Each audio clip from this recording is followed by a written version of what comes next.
ஒரு காட்டுல ஒரு முனிவர் இருந்தார். ஒரு நாள் அவரை தேடிட்டு 4 பேர் வந்தாங்க. சுவாமி, எங்களுக்கு ரொம்ப நாளா ஒரு சந்தேகம்னாங்க. என்னன்னு கேட்டார். இந்த உலகத்துல எவ்வளவோ காரியங்கள் நடக்குது, எது நியாயம் எது அநியாயம் அப்படின்னு புரிஞ்சுக்க முடியலன்னாங்க. அது யாராலையும் புரிஞ்சுக்க முடியாதுன்னார் முனிவர். வந்தவங்களுக்கு ஆச்சரியமா போச்சு, ஒரு மாதிரியா பார்த்தாங்க. இதை முனிவர் கவனிச்சார். சரி, புறப்படுங்க என்னோடன்னார். எங்கன்னு கேட்டாங்க.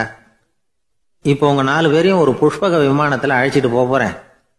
இந்த உலகத்துல சர்வசாதாரணமா நடக்கக்கூடிய ஒரு காட்சியை உங்களுக்கு காட்ட போறேன். நீங்க பார்க்க போற அந்த காட்சி நியாயமா அநியாயமா அப்படிங்கறத என்கிட்ட சொல்லணும். நீங்க சரியான பதில் சொன்னா புஷ்பக விமானத்துல தொடர்ந்து பிரயாணம் பண்ணலாம். தவறான பதில் சொன்னா இந்த புஷ்பக விமானம் உங்களை கீழே தள்ளி விட்டுரும் அப்படின்னார். 4 பேருக்கும் பயம்தான். இருந்தாலும் முனிவர் கூப்பிடுறாரு அப்படின்னு சொல்லி புறப்பட்டாங்க. அவங்க எல்லாரும் புறப்பட்டு ஒரு காட்டு வழியா போய்கிட்டு இருக்கிறாங்க புஷ்பக விமானத்துல. அங்க நடக்கிற ஒரு காட்சியை காட்டுறார் முனிவர். அதோ அங்க பாருங்கன்னார். அந்த விமானத்துல இருந்தபடியே எல்லாரும் கீழே குனிஞ்சு பாக்குறாங்க. அங்க ஒரு தாய் புலி அப்பதான் குட்டி போட்டிருக்கு. குட்டிகளை ஈன்ற உடனே பசிக்கு இறை தேடி அந்த பக்கமா வருது. அதே நேரம் ஒரு தாய் மான், அதுவும் அப்பதான் குட்டி போட்டிருக்கு. அதுவும் இதே மாதிரி குட்டிகளை ஈன்ற உடனே பசிக்கு இறை தேடி அந்த பக்கமா வருது. இப்ப அந்த புலி அந்த மானை அடிச்சு போட்டுடுது. அதுவும் சாப்பிடுது, குட்டிகளுக்கும் கொடுக்குது. இப்போ அந்த புலி குட்டிகள் முகத்துல மகிழ்ச்சி, தாயை இழந்த அந்த மான் குட்டிகள் முகத்துல துக்கம். இப்போ அந்த முனிவர் 4 பேர்கிட்டையும் கேட்கிறார், நீங்க இங்க பாத்தீங்களே, இதுல எது நியாயம் எது அநியாயம்? ஒவ்வொருத்தரா சொல்லுங்க. உங்க பதில் சரியில்லைன்னா இந்த விமானம் உங்களை கீழே தள்ளி விட்டுரும். சொல்லுங்க பார்க்கலாம்னார். முதல்ல ஒருத்தன் சொன்னான், அந்த புலி செஞ்சது சரிதாங்க. அது பசிக்கு அதுதான் ஆகாரம். தன்னுடைய பசிக்கு தானே இறை தேடிக்கிட்டுது. அதுல என்ன தப்பு? அவ்வளவுதான். அதனால புலி செஞ்சது நியாயம்தான் அப்படின்னா. அவ்வளவுதான், அந்த விமானம் அவனை அப்படியே கீழே தள்ளி விட்டுட்டுது. அதனால அவன் கொடுத்த பதில் சரியில்லை அப்படிங்கிறது புரிஞ்சு போச்சு. இப்ப 2வது ஆள் சொன்னான், புலி செஞ்சது பாவம், அந்த தாய்மான் என்ன தப்பு பண்ணிச்சு? இப்ப அந்த குட்டிகளுக்கு யாரு ஆதரவு? அதனால புலி செஞ்சது அநியாயம் அப்படின்னா.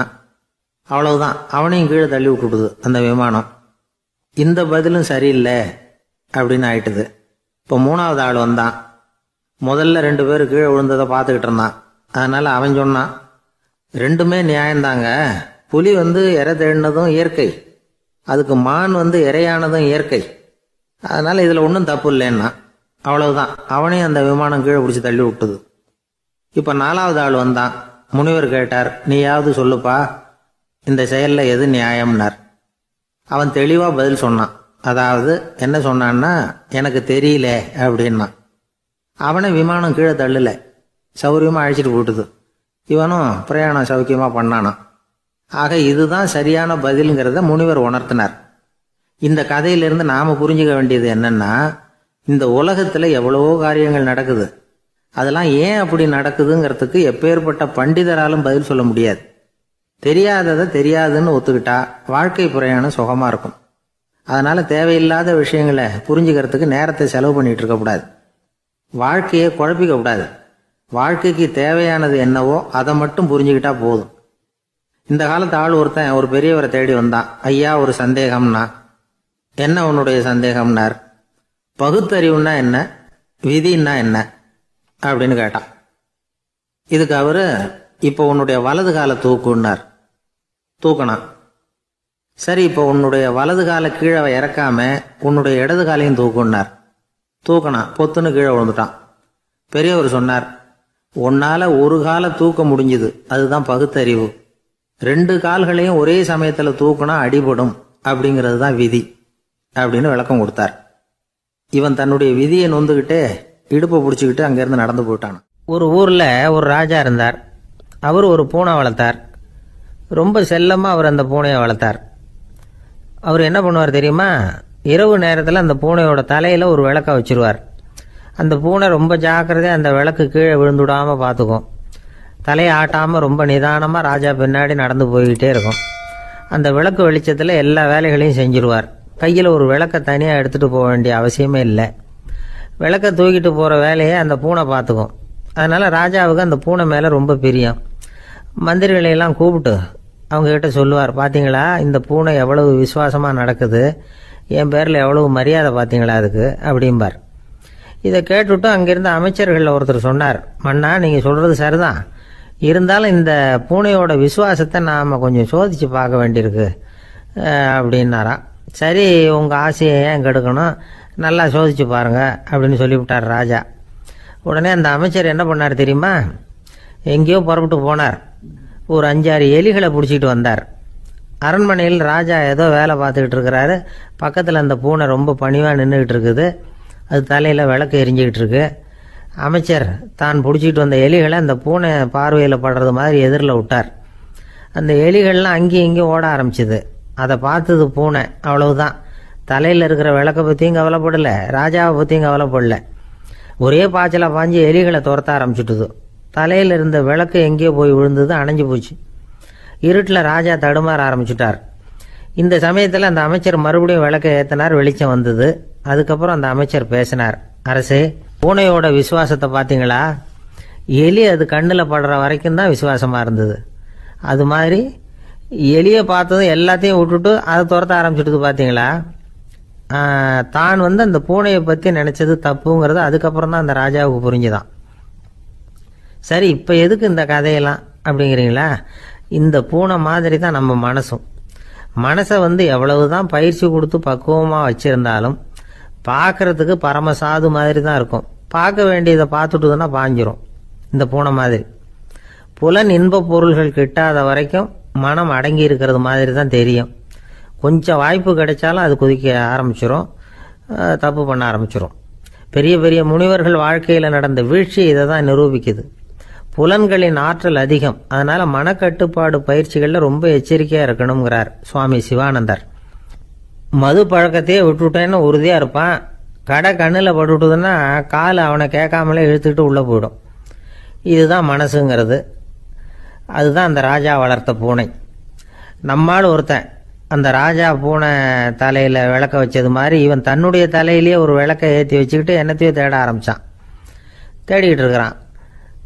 தலையை ஆட்டாமல் நிதானமாக நடந்து ரொம்ப நேரமாக தேடிட்டு இருக்கிறான். அந்த சமயம் அங்கே வந்த ஒருத்தர், என்னத்தை தேடுறீங்கன்னு கேட்டார். அதுதான் மறந்து போச்சு அப்படின்னு இழுத்தான். சரி, கொஞ்சம் இப்படி உட்காருங்க, ஞாபகம் வந்ததும் தேட ஆரம்பிக்கலாம் அப்படின்னார் அவர். இவன் கொஞ்ச நேரம் உட்காந்து யோசித்தான். அப்புறம் திடீர்னு எழுந்திரிச்சான். ஞாபகம் வந்துட்டுதுன்னா. என்னன்னு கேட்டார். எங்கள் வீட்டில் இருந்த விளக்கை எங்கே வச்சேன்னு தெரியல, அதை தான் தேடிக்கிட்டு இருக்கிறேன், ஏற்றி வைக்கலாம்னு பார்க்குறேன் அப்படின்னா. இந்த உலகமே ஒரு நாடக மேடை, நாம் எல்லாரும் நடிகர்கள். இது ஞானிகள் சொல்கிறது. இது ஒரு பக்கம் இருக்கட்டும். இந்த உலகத்துக்குள்ள எத்தனையோ நாடக மேடைகள், எத்தனையோ நடிகர்கள், எத்தனையோ நாடகங்கள், இதெல்லாம் எப்படி ஆரம்பமாச்சு, அதுதான் இன்னைக்கு தகவல். அதாவது ஆதி மனிதன் பேச ஆரம்பிக்கிறதுக்கு முன்னாடி சைகையாலேயே எல்லாத்தையும் சொல்லிக்கிட்டு இருந்தான். அதனால் அப்போவே நடிப்பு ஆரம்பமாயிட்டுது. முதல்ல ஒரு வேட்டையைத்தான் அவன் நடித்து காட்டியிருப்பான். இவன் எப்படி போனான், எதிரில் மிருகம் எப்படி வந்தது, அதோட எப்படி சண்டை போட்டான், எப்படி அடித்து கொண்டுகிட்டு வந்தான், இதை அப்படியே மற்றவங்களுக்கு நடித்து காட்டியிருப்பான். ஏன்னா மொழி கிடையாது. இந்த காலத்துலலாம் நாடகங்களில் நடிக்கிறவங்கள நடிகர்கள்ங்கிறோம். ஒரு காலத்தில் இவங்களுக்கு என்ன பேர் தெரியுமா, திஸ்பியர்கள் அப்படின்னு பேரான். இதுக்கு காரணம் உண்டு. அதாவது 2000 வருஷத்துக்கு முன்னாடி கிரீஸ் நாட்டில் திசிபியஸ் அப்படின்னு ஒரு ஆள் இருந்தான். அவன் ஒரு பெரிய நாடக கலைஞன். அவன் சில இளைஞர்களை சேர்த்துக்கிட்டான், பயிற்சி கொடுத்தான், நாடக குழுவை உருவாக்கினான். நடிகர்களையும் நாடகத்துக்கு தேவையான பொருள்களையும் ஏற்றிக்கிட்டு போகிறதுக்கு ஒரு வண்டியையும் தயார் பண்ணான். அந்த வண்டியிலேயே அவன் கிரேக்க நாடு பூராவும் சுற்றினான். ஊர் ஊராக நாடகம் போட்டான். ஒரு ஊருக்கு போனதும் அங்கே நாடகம் நடத்த தியேட்டர் இருக்கா அப்படிங்கன்னெல்லாம் பார்க்கறது இல்லை அவன். ஏன்னா அப்போலாம் தியேட்டர்னா என்னென்னு தெரியாது. நாடகம்னா அது ஒரு மூடிய கொட்டைக்குள்ளே தான் நடத்தணுங்கிறது அப்போ யாருக்குமே தோணலை. இந்த வண்டி போகும், அதுவே ஒரு பகுதி, அப்படியே ஒரு மேடை மாதிரி விரிச்சிக்கும். அதில் ஏறி நின்றுக்கிட்டு நாடகத்தை நடித்து காட்டுவாங்களாம். மக்கள்லாம் எதிரில் தரையில் உட்காந்து அதை பார்த்துக்கிட்டு இருக்கிறது. உலகத்தின் முதல் நடமாடும் தியேட்டர் இதுதானா. இந்த திசிபியஸ் தான் முதலாக உலகத்தில் நாடகம்ங்கிற பொழுதுபோக்கை நடத்தி காட்டினவன் அப்படின்னு சொல்கிறாங்க. அவன் சொந்தமாக நாடகம் எழுதுனா, நடித்தான், நாடகத்தை இயக்கினான். அதனால தான் அவனை first man of the theatre அப்படின்னு சொல்லுவாங்க. அவன் தான் நாடக மேடையின் முன்னோடி. கிரேக்கர் காலத்திலேயே நாடக ஆசிரியர்கள், நடிகர்கள், ரசிகர்கள் இவங்கெல்லாம் உருவாயிட்டாங்களாம். நாடகத்தின் சரித்திரத்துல இந்த 3 பிரிவும் ரொம்ப முக்கியம். அதாவது கிரேக்க தியேட்டர்கள்லாம் திறந்த வெளி மேடைகள் தான். பெரும்பாலும் மலைச்சரிவுகள், அதுவே படிப்படியா பண்ணியிருப்பாங்க. கீழே அரைவட்ட வடிவில் மேடை, அதுக்கு ஆர்கெஸ்ட்ரான்னு பேரு. பிற்காலத்துல இதுல உட்கார்ந்து இசைக்குழுவினர் வாய்ச்சதுனால இசைக்குழுவுக்கே ஆர்கெஸ்ட்ராங்கிற பேர் வந்துட்டுது. இப்போ கிரேக்க தியேட்டர்கள்ல ஒண்ணு, அதோட காலம் கிமு 340. அதை இன்னமும் பாதுகாத்து வச்சிருக்கிறாங்களாம். எபிடாரஸ் அப்படிங்கிற இடத்துல அது இருக்குதான். இன்னமும் அந்த தியேட்டரை பயன்படுத்திட்டு வர்றாங்களாம். சிறந்த கிரேக்க நாடகங்கள்லாம் அங்க நடிக்கிறாங்களாம். ஆரம்ப காலத்திலேயே கட்டணம் கிடையாது. அப்புறம் பின்னாடிதான் நுழைவு கட்டணம்லாம் அப்படியே வந்துட்டுதான்.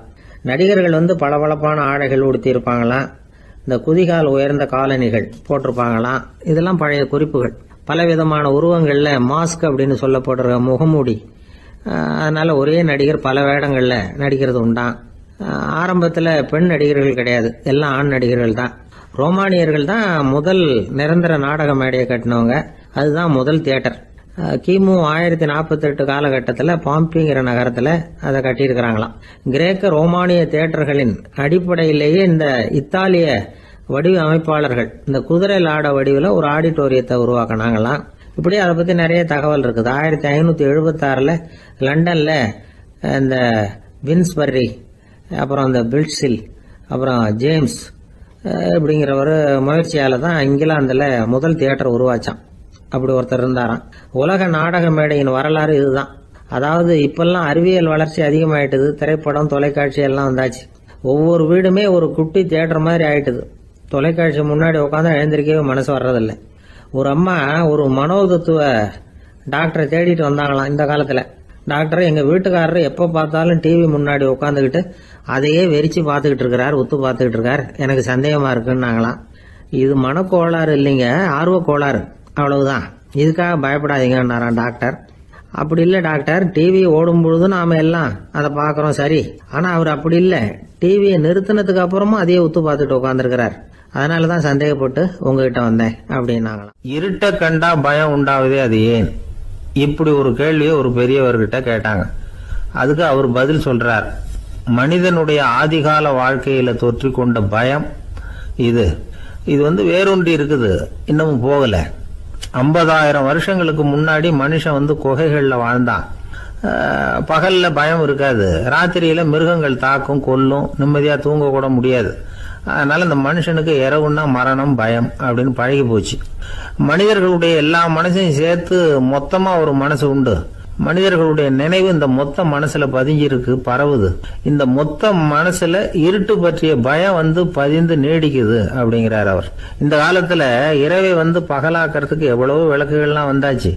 ராத்திரியிலேயும் மிருகங்கள் தாக்குங்கிற நிலைமை இல்ல. பாதுகாப்பான வீடுகள், விலங்குகளும் விலகி போயிட்டு, விலங்குகள்லாம் விலகி போயிட்டு, வீடுகளும் பாதுகாப்பா இருக்குது, சரி. இருந்தாலும் அந்த பழங்கால பயம் இருட்டு பயம் இன்னமும் மனுஷனை விட்டு போகல. இன்னொரு விஷயம் என்னன்னா, இருட்டுல இருந்து வெளிச்சத்துக்கு வராத மனிதர்கள் இன்னைக்கு அதிகம். ஒரு ஆளு ஆத்துக்கு மீன் பிடிக்கிறதுக்காக போனான், இன்னும் விடியல, அதுக்குள்ள வலையை எடுத்துட்டு கிளம்பி போயிட்டான். வெளிச்சம் வர்றதுக்கு முன்னாடியே போய் சேர்ந்துட்டான். விடிகிற வரைக்கும் என்ன பண்றது, சும்மா கரையிலேயே உட்காந்து காலாட்டிட்டு இருக்கிறான். காலில் ஏதோ ஒரு சின்ன மூட்டை தட்டுப்பட்டுது. இருட்டுல அது என்னன்னு சரியா தெரியல. மூட்டைக்குள்ள சின்ன சின்ன கல்லா நிறைஞ்சி இருக்குது. சும்மா பொழுது போகணுமேங்கிறதுக்காக இவன் அந்த மூட்டைக்குள்ள இருந்து ஒவ்வொரு கல்லா எடுத்து ஆத்துல வீசிக்கிட்டு இருக்கிறான். விடிகிற வரைக்கும் வேற வேலை இல்லைங்கிறதுனால எப்படி செஞ்சுக்கிட்டே உட்காந்துருக்கிறான். கிழக்க மெதுவா வெளிச்சம் தெரிய ஆரம்பிச்சது. பொழுது விடியறதுக்கான அறிகுறி. இதுக்குள்ள அந்த மூட்டையில இருந்த எல்லா கல்லையும் எடுத்து வீசி எறிஞ்சுட்டான். கடைசியா ஒரே ஒரு கல்லு மட்டும்தான் கையில பாக்கி இருந்தது. வெளிச்சம் வந்ததும் அந்த கல்லை பார்த்தான், அப்படியே திகைச்சு போயிட்டான். அடடா, இது வரைக்கும் தெரியாம தப்பு பண்ணிட்டோமே அப்படின்னு நினைச்சான். ஏன் தெரியுமா, அவன் கையில இருந்தது வெறும் கல் இல்ல, விலை வசந்த ரத்தன கல். அது இருட்டுல என்னன்னு புரியாததுனால மூட்டையில இருந்த எல்லா ரத்தன கல்லையும் ஆத்துல வீசி எறிஞ்சிருக்கிறான். இப்போ அவனுக்கு அழுகையே வந்துடும் போல இருந்தது. வாழ்க்கையை வசதி ஆக்கிக்கிறதுக்கான வாய்ப்பு அவனுக்கு இருந்தது. இருந்தாலும் இருட்டுல அதை இழந்துட்டான். அந்த வகையில அவனுக்கு கொஞ்சம் அதிர்ஷ்டம் இருந்திருக்குது. அதாவது ஏதோ ஒரு வகையில இருந்திருக்குது. அதனாலதான் அந்த கடைசி கல்ல எரியறதுக்குள்ள வெளிச்சம் வந்துட்டுது. பல பேருக்கு அந்த அளவு கூட அதிர்ஷ்டம் வர்றதில்லை. எல்லாத்தையும் வீசினதுக்கு அப்புறம் தான் வெளிச்சம் வரும். என்னென்னு விவரம் தெரியாமலே எழுந்திரிச்சு வந்துருவாங்க. வாழ்க்கைங்கிறது ஒரு பெரிய புதையல். அதை புரிஞ்சிக்காம மனுஷன் அதை வீசி எரிஞ்சுக்கிட்டு இருக்கான் அப்படிங்கிறது தான் பெரியவங்க கருத்து. சில பேருக்கு புரிஞ்சுக்கிற நேரம் வரும், அதுக்குள்ள வாழ்நாள்லாம் ஓடி போயிருக்கும். அதுக்கப்புறம் என்ன பண்றது? நம்மால் ஒருத்தன் கையில ஒரு சின்ன பையோட வந்துகிட்டு இருந்தான். பை உள்ள ஏகப்பட்ட நகைகள், ரத்தன கல் எல்லாம் இருக்கு. வந்துகிட்டு இருந்தவன் திடீர்னு அந்த பையை அப்படியே ஒரு குளத்துல வீசி எறிஞ்சுட்டான். மகான்கள் தான் இப்படி பற்று இல்லாம இருப்பாங்க. என்னங்க இது, விலை மதிப்புள்ள அந்த பையை இப்படி குளத்துல வீசி எறிஞ்சுட்டீங்களே, இதுக்கு என்ன அர்த்தம் அப்படின்னு கேட்டார் அவன் கூட வந்தவர். அவன் மெதுவா இவர் காதோட காதா சொல்றான், ஒரு போலீஸ்காரர் பின்னாடி வந்துகிட்டு இருக்கிறார், அவர் போனதுக்கு அப்புறம் இதை எடுத்துக்குவேன் அப்படிங்கிறான். திபேத் நாட்டுல புத்த மடாலயங்கள் நிறைய உண்டு. அதுக்கு ஒரு தலைமையகமும் உண்டு. அது இந்த திபேத் தலைநகரம் லாசாவில் இருக்குது. ரொம்ப காலத்துக்கு அப்பால அதை பற்றிலாம் நிறைய விவரங்கள் எழுதி வச்சிருக்கிறாங்க. அது இப்போவும் நமக்கு கிடைக்குது. அதாவது ரொம்ப தூரத்துக்கு அந்தாண்ட மலைகளுக்கு நடுவில் ஒரு கிளை மடாலயம். அந்த மடத்தின் தலைவருக்கு வயசாயிட்டு தான். அதனால தலைமை பொறுப்பை வேற ஒருத்தர்கிட்ட ஒப்படைக்கலாம் அப்படின்னு முடிவு பண்ணாராம். உடனே ஒரு லாமாவை கூப்பிட்டார். அவர் மூலமா தலைமை மடாலயத்துக்கு செய்தி அனுப்புனார், பொருத்தமான வாரிசு ஒருத்தரை அனுப்பி வைக்கும்படியாக. அந்த வாலிப லாமா புறப்பட்டார். காடு மேடெல்லாம் நடந்து போறார். ரொம்ப நாள் கழிச்சு தலைமை பீடத்தை அடைஞ்சார். தலைமை குரு கிட்ட விவரத்தை சொன்னார். தகுதியான ஒருத்தரை அனுப்பி வச்சா அழைச்சிட்டு போறேன் அப்படின்னார். சரி, நாளைக்கு காலையில நீங்க அவங்க எல்லாரையும் அழைச்சிட்டு போகலாம்னார் அவரு. அவங்க எல்லாரையுமா? அங்க தேவைப்படுறது ஒருத்தர் தானே அப்படின்னார் இவர். ஆமான்னார். அப்புறம் ஏன் எல்லாரையும் அழைச்சிட்டு போக சொல்றீங்கன்னார். அது இப்போ உனக்கு புரியாது. நான் ஒரு 100 பிக்குகளை அனுப்புறேன், அதாவது பிட்சுகளை. அவ்வளவு பேரையும் அங்க வச்சு சமாளிக்க முடியாது அப்படின்னாரு இவரு. இருந்தாலும் இப்ப அந்த தலைமை குரு என்ன சொன்னார்னா, அதை பத்தி கவலைப்படாத, நான் 100 பேரை அனுப்புறேன். அதுல 99 பேர் வழியிலேயே காணாம போடுவாங்க, ஒருத்தன் மட்டும்தான் வருவான். அவனும் அங்க சேர்ந்துட்டானா நீ ரொம்ப கொடுத்து வச்சவன் அப்படின்னார். இவருக்கு ஒன்றும் புரியல. இருந்தாலும் மறுநாள் அந்த வாலிப லாமா 100 பேரை அழைச்சிக்கிட்டு புறப்பட்டார். போற வழியிலேயே பல பேர் அங்கங்க பிச்சுட்டு போட்டாங்க. அவர் சொன்னது மாதிரியே வழியில அவங்க ஊர்கள் இருந்தது தான் காரணம். அப்பா அம்மாவை பார்த்துட்டு வரேன் அப்படின்னு கொஞ்சம் பேர் போனாங்க. சொந்த பந்தத்தை பார்த்துட்டு வரேன் அப்படின்னு கொஞ்சம் பேர். ஒரு வாரம் ஆச்சு. இப்ப மிஞ்சினது 10 பேர் தான். வழியில ஒரு நகரம். அங்க சில பிட்சுக்கள் சந்திச்சாங்க. எங்க மடத்து தலைவர் இறந்துட்டார், உங்களில் யாராவது ஒருத்தர் எங்களுக்கு தலைவராக முடியுமா அப்படின்னு கேட்டாங்க. 10 பேரும் தயார். அதுல ஒருத்தரை அழைச்சிட்டு அவங்க போயிட்டாங்க. இன்னொரு ஊர்ல சில பேர் வந்தாங்க, வழி மறிச்சாங்க. நில்லுங்க, எங்க மன்னர் மகளுக்கு திருமணம், அதை நடத்தி வைக்க 3 லாமாக்கள் தேவை அப்படின்னாங்க. இப்படி கொஞ்சம் கொஞ்சமா எல்லாரும் காலி. கடைசியில 2 பேரும் மிஞ்சினாங்க. அங்க ஒரு இளம்பெண் எதிரில் வந்தா, எங்க அப்பா வேட்டைக்கு போயிருக்கிறாரு, இன்னும் திரும்பி வரல, வீட்டில் வேற யாரும் இல்லை, தனியா இருக்க பயமா இருக்கு, யாராவது ஒருத்தர் எனக்கு துணையா இருக்கணும் அப்படின்னு கேட்டுக்கிட்டா. எங்க 2 பேர்ல நீயே ஒருத்தரை தேர்ந்தெடுத்துக்கோ, இல்லைன்னா எங்களுக்குள்ள சண்டை வந்துடும் அப்படின்னாங்க. இப்ப மிஞ்சினவர் ஒருத்தர். அவருக்கும் ஒரு சோதனை வந்தது. ஒரு தர்க்கவாதி எதிரில் வந்தா, உன்னோட வாதம் பண்ணணும்னா. இவனோட வாதம் பண்றேன், அது முடிய ரொம்ப காலம் ஆகலாம், தர்க்கத்துல நான் ஜெயிச்சா அங்க வரேன், இல்லைன்னா இவருடைய சீடனை ஆயிடுவேன் அப்படின்னாரு அவரு. கடைசியா அழைக்க வந்த வாலிபலாமா மட்டும் வெறும் கையோட திரும்பி போனார். அங்க இருந்த வயசான மடாதிபதி கேட்டார், எத்தனை பேர் அங்கிருந்து புறப்பட்டீங்கன்னார். என்னையும் சேர்த்து 101ன்னாரு அவரு. நல்லது, நீயாவது திரும்பி வந்திய, அதுதான் எனக்கு போதும். ஏன்னா நீ தான் எனக்கு உண்மையான வாரிசு. அந்த 100 பேர்ல யாரும் வரமாட்டாங்க அப்படின்னார் அவர். ஏன்னா அவருக்கு தெரியும் இவர் ஒருத்தர் தான் திரும்பி வருவாருங்கிறது.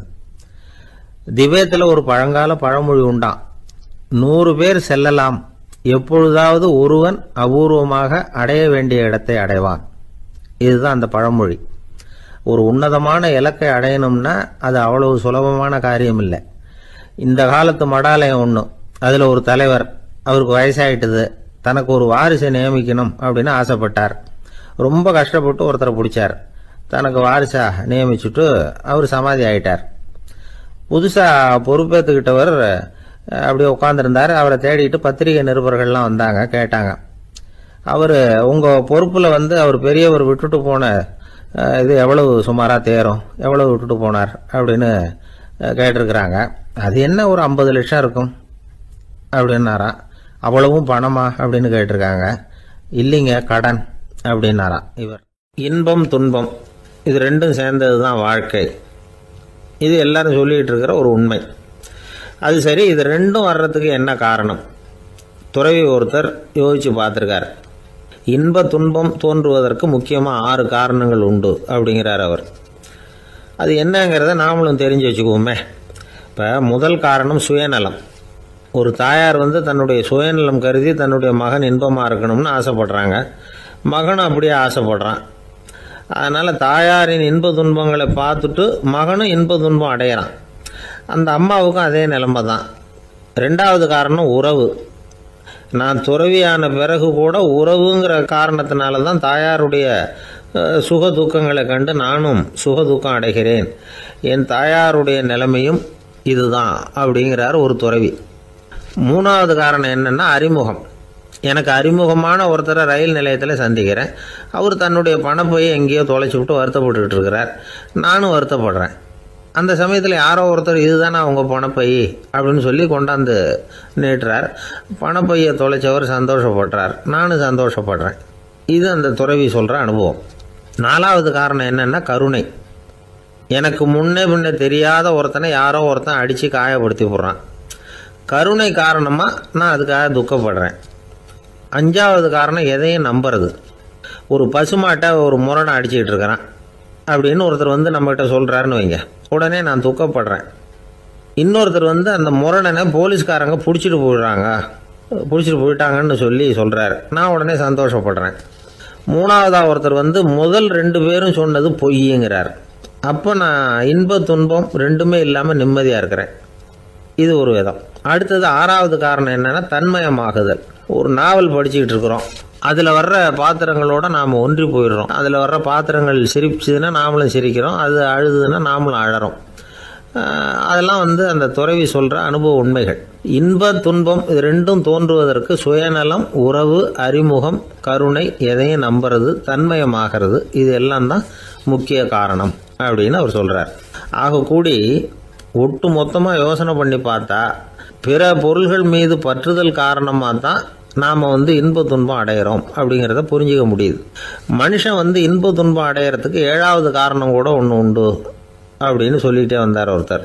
அது என்ன அப்படின்னு கேட்டோம். அதுதான் சார் இந்த நீங்கள் சொல்லிட்டு வர்ற இன்று ஒரு தகவல்னார். எப்படி சொல்கிறீங்கன்னு கேட்டோம். இன்று ஒரு தகவல் கேட்க ஆரம்பிக்கிறப்போ மனசில் இன்பம், ஆரம்பித்த உடனே இது ஏற்கனவே கேட்ட சமாச்சாரமாச்சே அப்படின்னு நினைக்கிறப்போ துன்பம் அப்படின்னு அதுக்கு ஒரு விளக்கம் கொடுத்தார் அவர். ஒரு தீக்குச்சி தீப்பெட்டியை பார்த்து கேட்டுதான், நாம் 2 பேரும் தானே உரசிக்கிறோம், ஆனால் நான் மட்டும் தீப்பிடிச்சி எரிஞ்சு போகிறேன், நீ அப்படியே இருக்கிறியே அப்படின்னு தான். அதுக்கு தீப்பெட்டி சொல்லியிருக்குது, உனக்கு தலையில் கணம் இருக்குது அதனால் அழிஞ்சு போகிறேன் அப்படின்னு தான். எப்படி இருக்கு பாருங்கள் இந்த பதில். தலையில் கணம் உள்ளவங்க யாருமே சரியாக இருக்க முடியாது. எவ்வளவு பெரியவங்களாக இருந்தாலும் சரி, ரொம்ப கஷ்டம்தான் அது.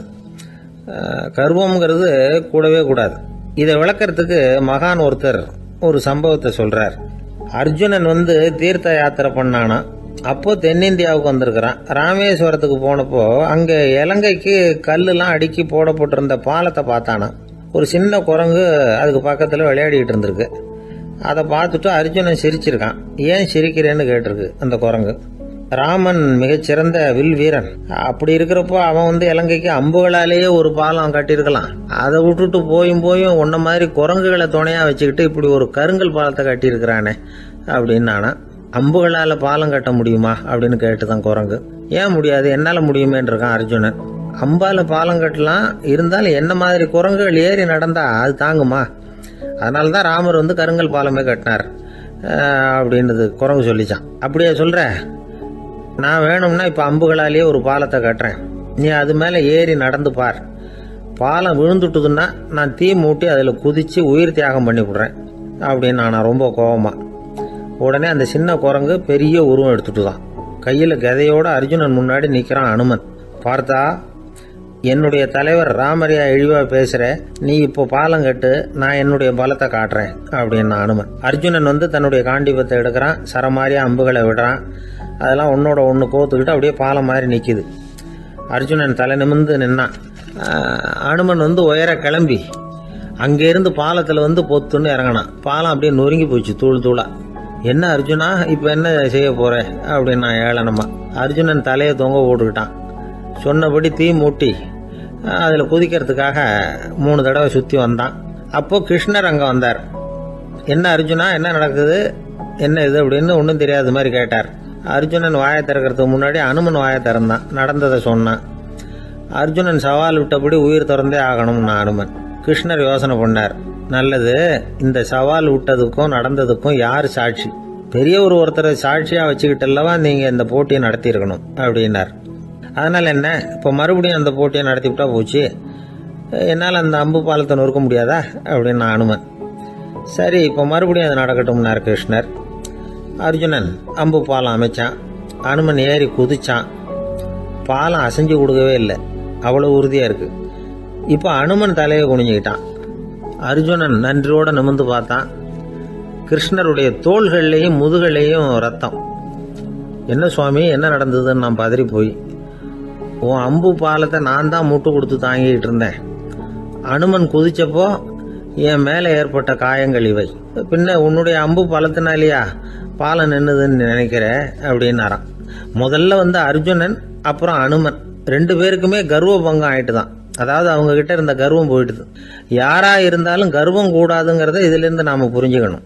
இந்த காலத்துல நாமெல்லாம் எந்த விஷயத்துக்கெல்லாம் கர்வப்பட்டுட்டு இருக்கோம் தெரியுமா? 2 பெண்கள் தங்களுடைய கணவன்மார்களை பத்தி ரொம்ப பெருமையா பேசிக்கிட்டாங்களாம். அதுல ஒரு அம்மா சொல்லியிருக்கு, என் வீட்டுக்காரர்கிட்ட எந்த சப்ஜெக்ட் கொடுத்தாலும் சரி, அந்த விஷயத்தை பத்தி அழகா 1 மணி நேரம் பேசுவார் அப்படின்னாங்களாம். உடனே இன்னொரு அம்மா, அது என்ன பிரமாதம், என் வீட்டுக்காரருக்கு சப்ஜெக்டே தேவையில்லை, விஷயமே இல்லாம நாள் பூரா பேசிக்கிட்டு இருப்பார் அப்படின்னாங்களாம். அந்த மரத்தின் உச்சியில ஒரு பறவை கூடு, ஏதோ ஒரு பறவை கூடு கட்டி இருந்தது. அது என்ன பறவைன்னா ராஜாளி. ஒரு குரங்கு அந்த மரத்து கிளையில தாவி தாவி குதிச்சுக்கிட்டு இருந்தது. அப்போ இந்த கூட்டுல இருந்த முட்டை அது கண்ணுல போட்டுட்டுது. அதுக்கப்புறம் அது சும்மா இருக்குமா, விளையாட்டா ஒரு முட்டையை எடுத்தது, மரத்தை விட்டு கீழே இறங்குச்சு. கீழே ஒரு குப்பை மேட்டில் ஒரு கோழி சில முட்டைகளை அது பாட்டுக்கு இட்டு வச்சிருந்தது.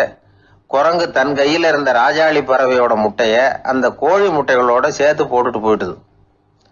கோழி வந்தது, பார்த்தது, அதுக்கு ஒன்றும் வித்தியாசம் புரியல. தன்னுடைய முட்டைகளோட சேர்த்து அந்த ராஜாளி முட்டையையும் சேர்த்து அடைகாத்துது. கொஞ்ச நாள்ல குஞ்சுகள்லாம் பொரிச்சுது, எல்லாம் முட்டையை விட்டு வெளியில வந்தது. ராஜாளி பறவையோட குஞ்சு அந்த கோழி குஞ்சுகளோடவே சேர்ந்து வளர்ந்தது. மற்ற கோழி குஞ்சுகள் போலவே இதுவும் குப்பையை கிளறிச்சு புழு பூச்சிகளை சாப்பிட்டது.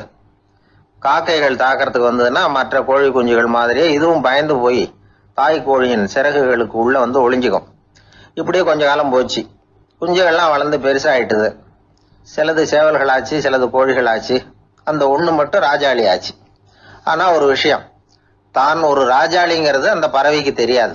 தன்னையும் ஒரு கோழின்னே அது நினைச்சுக்கிட்டு இருக்கு. அப்படி நினைச்சுக்கிட்டு குப்பை மேட்டை கிளறிக்கிட்டு இருக்கு. ஒரு நாள் சாயந்தர நேரம் இந்த ராஜாளி பறவை கீழே அது பாட்டுக்கு வழக்கம் போல குப்பையை கிளறிக்கிட்டு இருக்குது.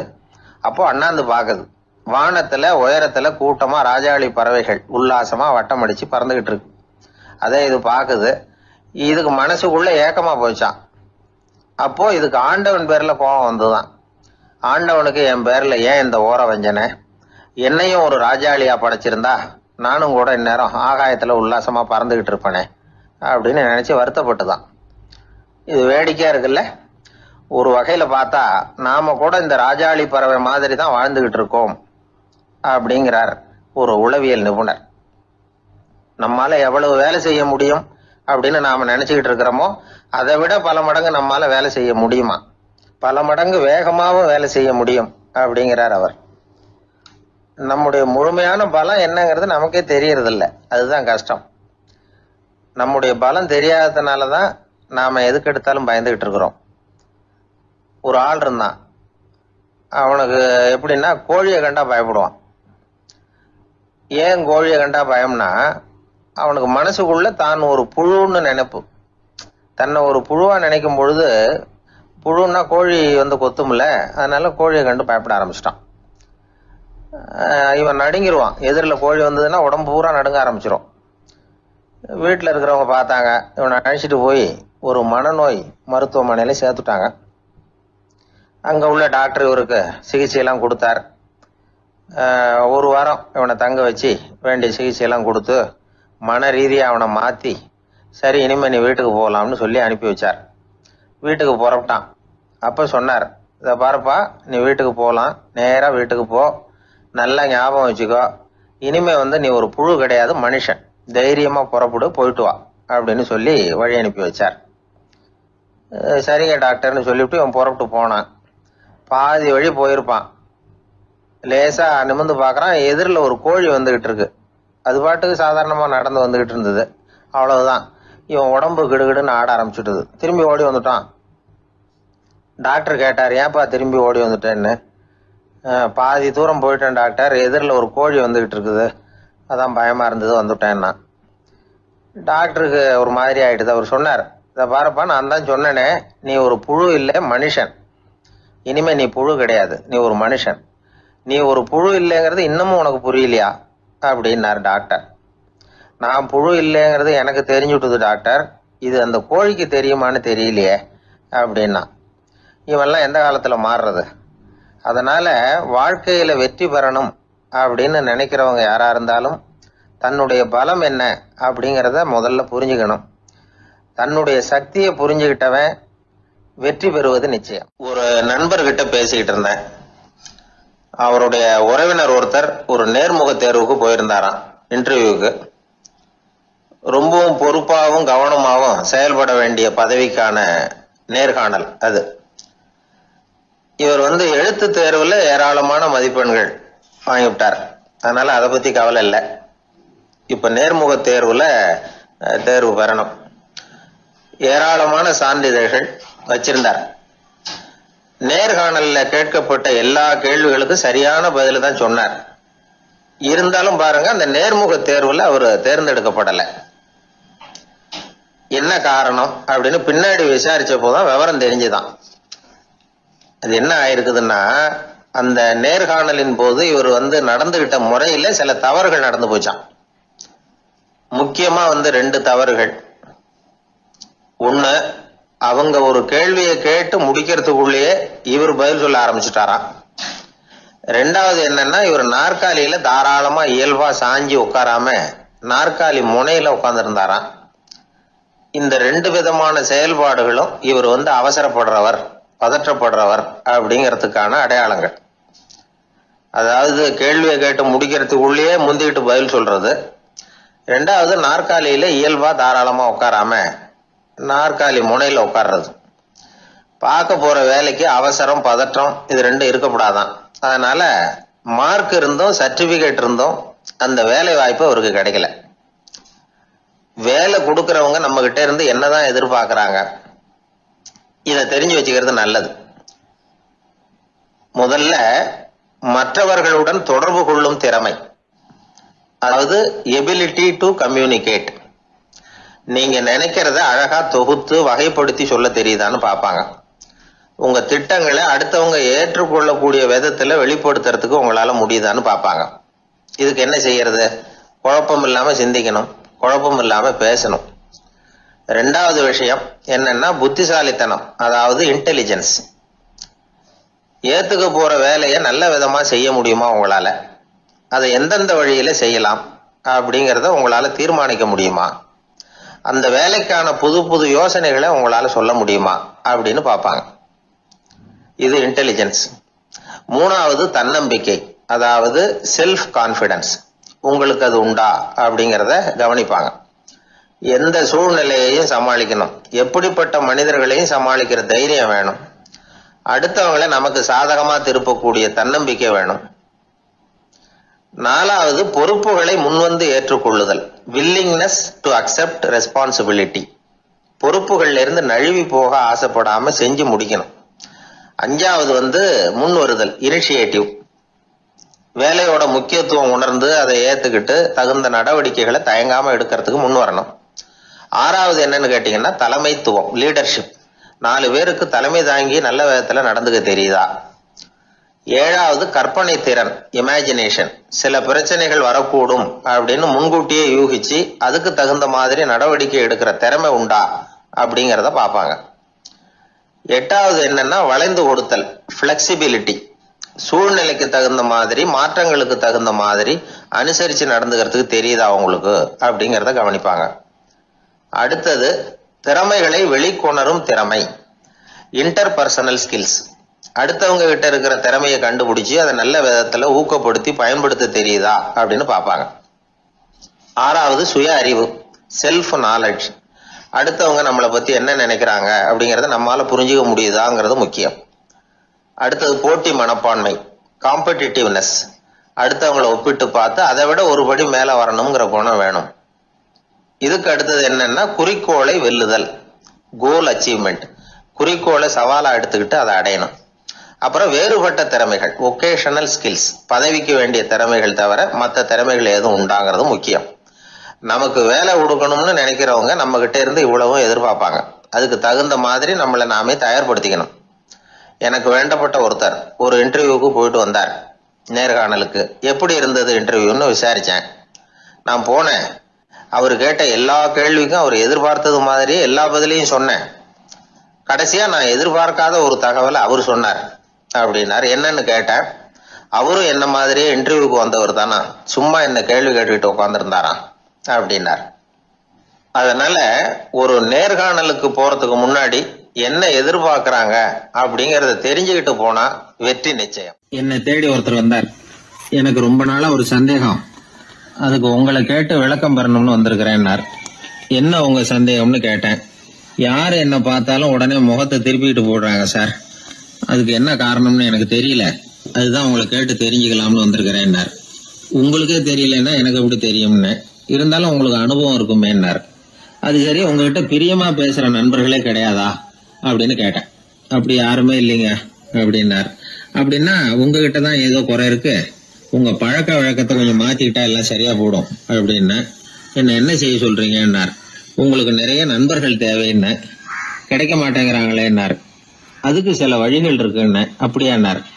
அதிகமா நமக்கு நண்பர்கள் கிடைக்கணும்னா அதுக்குன்னு சில உத்திகள் இருக்கிறதாக அமெரிக்க எழுத்தாளர் ஒருத்தர் சொல்லியிருக்கிறார். சரி, அப்படி அவர் என்னதான் சொல்லியிருக்கிறார் அப்படின்னா வரிசையா சொல்றேன் கேட்டுங்க அப்படின்னு சொல்லி அவர்கிட்ட சொல்ல ஆரம்பிச்சேன். அதாவது முதல்ல நாம தெரிஞ்சுக்க வேண்டியது என்னன்னா, எப்ப பார்த்தாலும் நம்மளை பத்தியே பேசிட்டு இருக்க கூடாது. நமக்கு எதிரில் உட்கார்ந்து இருக்கிறவங்க நிறைய பேசுறதுக்கு வாய்ப்பு கொடுக்கணும். அவர் பேசுற விஷயம் எதுவா இருந்தாலும் எப்படி இருந்தாலும் ஆமா நல்லது அப்படின்னு சொல்லி ஏத்துக்கணும். இது முதல் கருத்து. 2வது என்ன சொல்றாங்கன்னா, கூடுமான வரைக்கும் யாருகிட்டையும் அனாவசியமா வாதம் பண்ணிட்டு இருக்க கூடாது. 3வது கருத்து என்னன்னா, எந்த பிரச்சனையையும் அடுத்தவங்க கண்ணோட்டத்திலேயே பார்க்கணும், நம்ம பார்வையிலேயே பார்த்துட்டு இருக்க கூடாது. எப்பொழுதுமே அடுத்தவங்களுடைய மனோபாவத்தை நாம புரிஞ்சு வச்சுக்கிட்டோம்னா நம்மளை யாராலும் ஜெயிக்க முடியாது. 4வது கருத்து என்ன சொல்றாங்கன்னா, ஒருத்தர்கிட்ட பேச ஆரம்பிக்கும் பொழுது இயல்பா அன்பா ஆரம்பிக்கணும். இப்போ உதாரணத்துக்கு ஒண்ணு சொல்லணும்னா, உங்களுக்கு இந்த சட்டை ரொம்ப பொருத்தமா இருக்குது அப்படின்னு ஆரம்பிக்கலாம். அதை விட்டுட்டு அன்னைக்கு என்ன சார் என்ன அம்போன்னு விட்டுட்டு போயிட்டீங்க அப்படின்னு ஆரம்பிக்க கூடாது. 5வது விஷயம், நம்முடைய தவறுகளை தயக்கம் இல்லாம ஒத்துக்கணும், அப்படி ஒப்புக்கொள்ள கூச்சப்படக்கூடாது. 6வது கருத்து என்னன்னா, அடுத்தவங்க அபிப்பிராயங்களுக்கு மதிப்பு கொடுக்கணும். நீங்க சொல்றது தப்பு சார் அப்படின்னு முகத்தில் அடிச்சது மாதிரி பேசக்கூடாது. 7வது கருத்து என்ன சொல்றாங்க, நம்முடைய கருத்து என்னவோ அதை எதிராளியின் வாயிலிருந்து வரவழைக்கணுமா. அப்படி வரவழைக்கிறதுக்கு நாம முயற்சி பண்ணணும், அதுக்கு தகுந்த மாதிரி நாம பேசணும். 8வது குறிப்பு என்னன்னா, சில பேர் எப்ப பார்த்தாலும் சவால் விட்டுக்கிட்டே இருப்பாங்க, அனாவசியமா சவால் விடக்கூடாது. 9வது யோசனை, நம்ம யோசனையை புதிய முறையில சொல்லி பார்க்கலாம். மற்றவர்கள் சொல்லுகிற யோசனையை ஏத்துக்கணும். அந்த யோசனை மகா மோசமானதா இருந்தா கூட அதை ஏத்துக்கிற மாதிரி கூட நடிக்கலாம், அதுல ஒன்றும் தப்பு இல்லை. 10வது குறிப்பு ரொம்ப முக்கியமானது, அதாவது அனாவசியமா பொய் சொல்லக்கூடாது. அப்படி எப்பொழுதாவது பொய் சொல்ல வேண்டிய அவசியம் ஏற்பட்டா பெரிய பொய்யா சொல்லணும், அதை நம்பும்படியா சொல்லணுமா. இதெல்லாம் அந்த நிபுணர் சொல்ற கருத்து தான். சில சமயம் தேவைப்பட்டா பொய்ய கூட உண்மையா மாத்திக்கலாமா. அது எப்படி பொய்ய உண்மையா மாத்துறது அப்படின்னா, இப்ப எனக்கு கார் ஓட்ட தெரியும்னு நண்பர்கள் கிட்ட ஒரு பொய்ய சொல்லிவிட்டீங்கன்னு வைங்களேன். நண்பர்கள் நிஜமாவே ஒரு காரை கொடுத்து ஓட்டுன்னு சொல்றதுக்கு முன்னாடி ஏதாவது ஒரு டிரைவிங் ஸ்கூல்ல சேர்ந்து கார் ஓட்ட கத்துக்கலாமே. இதுதான் இந்த பொய்ய உண்மையா மாத்துறது. இது ஒரு உதாரணம், அவ்வளவுதான். இது மாதிரி பல பொய்களை உண்மையாக்க முடியும். அப்படி பொய்ய உண்மையாக்கி கூட சில பிரச்சனைகளை தீர்த்திட முடியும். 11வது குறிப்பு என்ன சொல்லுதுன்னா, உயர்ந்த நோக்கங்களை மட்டுமே வெளியில பேசணும். உள் மனசு எவ்வளவு ஒட்டடை பொழிஞ்சு கிடந்தாலும் பரவாயில்ல. 12வது குறிப்பு, நல்ல நண்பர்களை தேடித்தான் பெறணும். அவங்க அவ்வளவு சுலபமா கிடைச்சிட மாட்டாங்க. இவ்வளவும் அனுபவசாலிகள் சொல்லி இருக்கிற குறிப்புகள். இந்த ஆலோசனைகளின்படி நடந்தா நமக்கு நல்ல நண்பர்கள் கிடைப்பாங்க. அதுக்கப்புறம் நமது வாழ்க்கை வெற்றி இருக்கிற திசையை நோக்கி வேகமா நகர ஆரம்பிக்கும். இந்த காலத்திலேயே நல்ல நண்பர்கள்லாம் எத்தனையோ பேர் உண்டு. ஒருத்தர் ரொம்பவும் கவலையோட நின்றுகிட்டு இருந்தார். கண்கள் கலங்கி போயிருந்தது. கிட்டத்தட்ட அழுதுகிட்டு இருந்தார். ஏன் சார் இப்படி அழறீங்க, என்ன ஆச்சு உங்களுக்குன்னு கேட்டேன். ஒரு மெதுவா கண்ணை தொடச்சிக்கிட்டு, என்னுடைய நண்பன் ஒருத்தன் ஒரு நாள் கோவத்துல என்னை பார்த்து உன்னோட ஒரு வருஷத்துக்கு பேச மாட்டேன் போன்னு சொல்லிவிட்டான், சபதம் போட்டுட்டான் அப்படின்னாரு. அதுக்காக இப்படி கவலைப்படுறீங்கன்னு கேட்டேன். அவரு சொன்னார், நான் அதுக்காக கவலைப்படல சார், அந்த ஒரு வருஷ கேடு என்னோட முடியுது, நான் அதை நினைச்சு எழுதிட்டு இருக்கிறேன் அப்படின்னா. இப்படிப்பட்ட நண்பர்களும் உண்டு. அதனால நல்ல நண்பர்களா பார்த்து நமக்கு சேர்த்துக்கிட்டோம்னா நம்ம வாழ்க்கையில எந்த முயற்சி எடுத்தாலும் அதுல சுலபமா வெற்றி கிடைக்கும். நாம யாரு, நம்ம தகுதி என்ன அப்படிங்கிற நினைப்பு எப்பவும் நமக்கு இருக்கணும். தகுதிக்கு மீறிய நினைப்பு தான் பல சமயங்கள்ல நம்மளை சிக்கல்ல கொண்டு போய் விட்டுடுது. ஒரு பூனை இருந்துதான், அது தன்னை ஒரு பூனைன்னு தானே நினைக்கணும். அப்படி நினைக்கல, தன்னை ஒரு புலின்னு நினைச்சுக்கிட்டு இருந்தது. தன்னை பத்தின தகுதிக்கு மீறிய நினைப்போடு அந்த பூனை அப்படியே நடந்து போயிட்டு இருந்ததுதான். அப்போ வழியில ஒரு பெரிய யானை அது அமைதியா நின்றுகிட்டு இருந்தது. இந்த யானை ரொம்ப பொறுமையா நின்றுகிட்டு இருக்கிறது இந்த பூனைக்கு ஒரு மாதிரியா தெரிஞ்சிருக்கு. ஏன்னா பொறுமையா ஒருத்தர் இருந்தா அவங்க கிட்ட போய் ஏதாவது வாலாட்டி பார்க்கலாம்னு ஒரு ஆசை வருது இல்ல.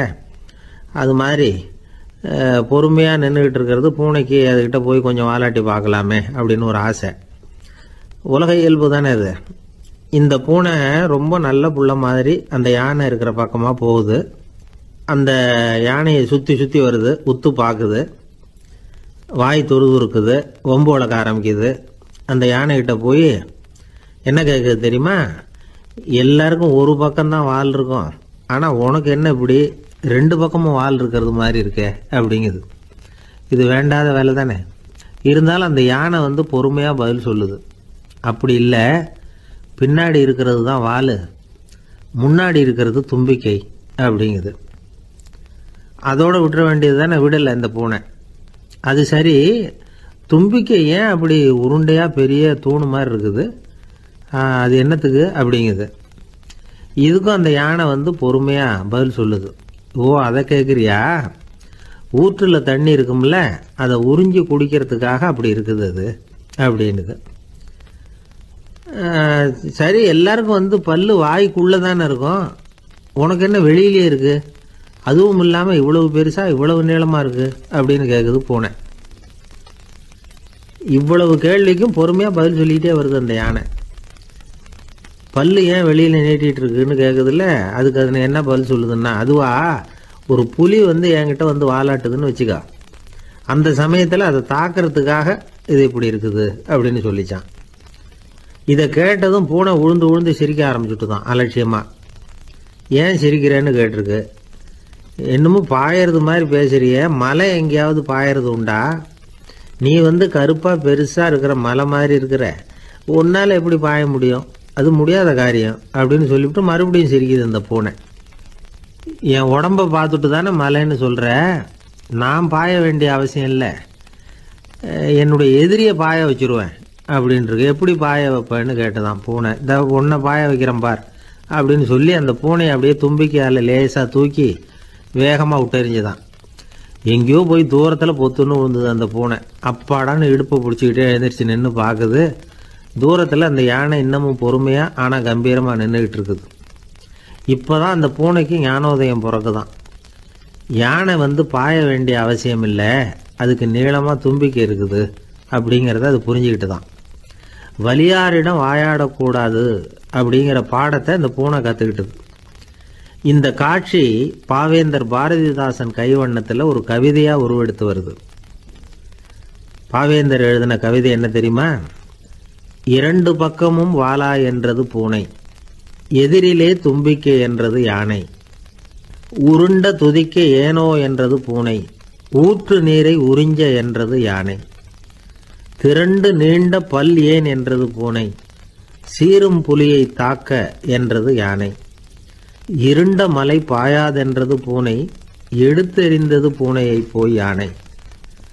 இந்த கவிதையில் ஒரு பாடமும் இருக்குது படமும் இருக்குது. அதாவது இதை படிக்கவும் முடியுது பார்க்கவும் முடியுது. வலியார்கிட்ட வாயாடக்கூடாதுங்கிற சின்ன பிள்ளைங்க மட்டும் இல்லை, பெரியவங்களுக்கும் தேவையான கருத்தை இதிலேருந்து நாம் புரிஞ்சிக்க முடியுது. ஒருத்தன் அப்படி தான் ஆத்தங்கரையில் பொறுமையாக உட்காந்துக்கிட்டு இருந்த இன்னொருத்தனை போய் தலையில் கூட்டினான். அவன் பார்த்தான், உடனே ₹1 எடுத்து இவன் கையில் கொடுத்தான். இவனுக்கு ஒன்றும் புரியல. அவன் சொன்னான், இந்த ஊரில் இப்படி ஒரு வழக்கம், யாரை கூட்டினாலும் ஒரு கூட்டுக்கு ₹1 விதமாக கொடுத்துட்றது பழக்கம் அப்படின்னு பொறுமையாக சொல்லியிருக்கிறான். இவனுக்கு ரொம்ப ஆசை உண்டாயிட்டுது. உடனே ஊருக்குள்ளே ஓடினான். கொஞ்ச நேரம் கழித்து திரும்பி ஓடி வந்தான். அந்த முதல் ஆசாமியை மறுபடியும் பார்த்தான். உங்கள் பேச்சை கேட்டுவிட்டு ஊருக்குள்ளே போய் ஒரு பெரிய ஆசாமியை பார்த்து அவன் தலையில் 10 குட்டு கூட்டினேன். ஆனால் அவன் உடனே என்கிட்ட இருந்ததை எடுத்து என் கையிலேயே கொடுத்துட்டான் அப்படின்னா. என்னத்தை பணத்தையான்னு கேட்டிருக்கிறான். இல்லை பல்லு அப்படின்னு சொல்லி கையில் காட்டினான். ஒரு ரயில் வேகமாக போயிட்டு இருக்கு. அது ஒரு ரயில்வே ஸ்டேஷனில் கொஞ்ச நேரம் நின்றுது. அப்போ அதில் ஒரு ஆள் ஏறினார். தலையில் ஒரு மூட்டையை வச்சுருந்தார். மூட்டையை தலையில் சுமந்துக்கிட்டே உள்ளே வந்தார். மூட்டையை தலையில் சுமந்துக்கிட்டே ஒரு இடத்துல உட்கார்ந்தார். ரயில் மறுபடியும் புறப்பட்டது. இவர் தன் தலையில் இருந்த மூட்டையை கீழே இறக்கி வைக்கணும்ல, வைக்கல, சுமந்துக்கிட்டே வர்றார். எதிரில் உட்காந்துருந்தவர் கேட்டார், ஏங்க ஏன் இப்படியே உட்காந்துருக்குறீங்க தலையில் மூட்டையை வச்சுக்கிட்டு, மூட்டையை கீழே இறக்கி வைக்கலாமே அப்படின்னார். வேணாங்க, பாவம், தலையில் இருக்கிற மூட்டையை இறக்கி ரயிலில் வச்சா ரயிலுக்கு பாரம் அதிகமாக இருக்கும் அப்படின்னார் அவர். இப்படி ஒரு ஆளை பார்த்தா நமக்கு சிரிப்பு தான் வரும். ஏன்னா ரயிலுங்கிறது அந்த மூட்டையையும் சேர்த்து சுமந்துக்கிட்டு தான் போகுது. அவன் அந்த மூட்டையை தலையில் வச்சிருந்தாலும் ஒன்று தான், தரையில் வச்சிருந்தாலும் ஒன்று தான். அதனால ரயிலுக்கு எந்த மாற்றமும் ஏற்பட போறதில்ல. அதே மாதிரி தான் நம்ம மனமும். இதுவும் ஒரு தேவையில்லாத சுமை, அனாவசியமாக சுமந்துக்கிட்டு இருக்கிறோம். இதை கீழே இறக்கி வச்சுட்டா வாழ்க்கை பிரயாணம் சுகமாக இருக்கும். ரயில் பிரயாணம் பண்ணுற அந்த ஆள் மூட்டையை சுமக்கிறான், வாழ்க்கை பிரயாணம் பண்ணுற நாம மனசை சுமக்கிறோம். இது ரெண்டுக்கும் எந்த வித்தியாசமும் இல்லை. மனசை கீழே இறக்கி வச்சுட்டா பாரம் இல்லாமல் வாழலாம், பறவைகள் மாதிரி பறக்கலாம், குழந்தைகள் மாதிரி கள்ளங்கபடம் இல்லாமல் வாழலாம். இந்த வெளி உலகத்தில் நாம் நிலை பெற்று இருக்கணும், வேரூன்றி இருக்கணும். அதே சமயம் நம்முடைய உள்வெளியில் ஆன்மீக வாழ்க்கையில் பாரம் இல்லாமல் இருக்கணும். அப்போ பறக்கணும், நதியை போல ஓடணும், மிதக்கணும். பயணம் சுகமாக இருக்கும், களைப்பு தெரியாது, கவலை தெரியாது. ஒரு சீடன் போதி தர்மரை நாடி வந்தான். குருவே, நீங்கள் என்ன வெறுமையாக இருக்க சொன்னீங்க, நான் இப்போ மறுபடியும் வெறுமையானவன் ஆகிட்டேன், அதனால் இப்போ என்ன செய்ய சொல்கிறீங்க என்ன அப்படின்னு சொல்லி நின்னான். உடனே அந்த குரு பக்கத்தில் இருந்த ஒரு குச்சியை எடுத்து அவன் தலையில் அடித்து, போய் அந்த வெற்றுத்தன்மையையும் வீசி எறிந்து விட்டு வா அப்படின்னார். நான் இப்போ காலியாக இருக்கிறேன்னு ஒருத்தன் சொல்கிறான்னு வச்சுக்கோங்க, அது உண்மை இல்லை. ஏன்னா இன்னமும் அதில் நான்கிற எண்ணம் இருக்குது. எந்த சிந்தனையும் இல்லாமல் இருக்கிறது கடினம்தான். ஆனாலும் மனிதன் அதில் உள்ள நுட்பத்தை புரிஞ்சுக்கிட்டான்னா இவ்வளவு தூரம் தூக்கி சுமந்துக்கிட்டு வந்த அந்த மனதின் முட்டாள்தனத்தை அவனே பார்த்துட்டு சிரிப்பான். இதுதான் பெரியவங்க சொல்லியிருக்கிற ஆலோசனை. நம்மால் ஒருத்தன் தலையில் ஒரு பெரிய மூங்கில் கூடையோட ரயிலில் உட்கார்ந்தான். கூடை தலையில் இருந்தது, கீழே இறக்கி வைக்கல. எதிரில் இருந்தவர் கேட்டார், ஏங்க எதுக்காக அதை அனாவசியமாக சுமந்துக்கிட்டே இருக்கீங்க, கீழே இறக்கி வைங்களேன்னார். இல்லைங்க, நான் வீட்டை விட்டு புறப்படும் பொழுதே என் பையன் சொல்லிவிட்டான், கூடைய தலையை விட்டு இறக்கக்கூடாதுன்னு அப்படின்னார். அவன் சின்ன பையன், விவரம் இல்லாமல் சொல்லியிருப்பான். இப்போ என்ன நேரில் வந்தால் பார்த்துக்கிட்டு இருக்கிறான், நீங்கள் இறக்கி வைங்கன்னார் அவர். அவன் நேரில் பார்த்துக்கிட்டு இல்லை, இருந்தாலும் நான் இந்த கூடையை கீழே இறக்கி வச்சா அது அவனுக்கு தெரிஞ்சிடும் அப்படின்னாரு இவர். அது எப்படின்னார் அவர். அவன் தனக்கு டிக்கெட் வாங்க வேணாம்னு சொல்லி இப்போ இந்த கூடைக்குள்ளே தான் உட்காந்துருக்கிறான் அப்படின்னார் இவர். துருக்மேனியாவில் அஷ்காபாத் அப்படின்னு ஒரு நகரத்தில் ஒரு புவியியல் விஞ்ஞானி இருந்தார். அவர் ஒரு நாய்க்குட்டி வளர்த்தார். ஒரு நாள் முன்னிரவு நேரம் ஒரு மேஜைக்கு முன்னாடி உட்காந்து அந்த விஞ்ஞானி ஏதோ கணக்கு போட்டுக்கிட்டு இருக்கிறார். அவருக்கு ஒரு சின்ன பெண் குழந்தை, அது தொட்டிலில் தூங்கிட்டு இருக்குது. அந்த நாய்க்குட்டியும் ஒரு மூலையில் படுத்து அது பாட்டுக்கு தூங்கிட்டு இருந்தது. ஒரே அமைதி. அந்த நேரத்தில் திடீர்னு அந்த நாய்க்குட்டி துள்ளி எழுந்திரிச்சது. நேராக குழந்தைகிட்ட ஓடிச்சு. அந்த குழந்தைய அது போட்டிருந்த ட்ரெஸ்ஸோடு சேர்த்து கவ்வி தூக்குச்சு. தூக்கிக்கிட்டு வாசல் பக்கம் ஓடிச்சு. நாய்க்குட்டி குழந்தைய கவ்வி தூக்க முடியுமாங்கிற சந்தேகம் உங்களுக்கு இல்லையா? நீங்கள் நம்மூர் நாய்க்குட்டியவே பார்த்து பழக்கப்பட்டிருக்கீங்க. அதனால் நம்புறதுக்கு சிரமமாக இருக்கும். அந்த ஊர்ல எல்லாம் அது ரொம்ப ஸ்ட்ராங்காக இருக்கும். ஒரு ஏதோ கண்ணுக்குட்டி மாதிரி இருக்கும். விஞ்ஞானி அதை பார்த்துட்டார். உடனே அந்த நாய்க்கு வெறி பிடிச்சிட்டுதுன்னு முடிவு பண்ணிட்டு தன்னோட கை துப்பாக்கி எடுத்துக்கிட்டு ஓடி வந்தார். அவர் வெளியில் நாய்க்குட்டி எங்கே அப்படின்னு பார்த்து தேடுறார். அந்த நேரத்தில் அந்த வீடு இடிஞ்சு விழுது. காரணம் பூமி அதிர்ச்சி.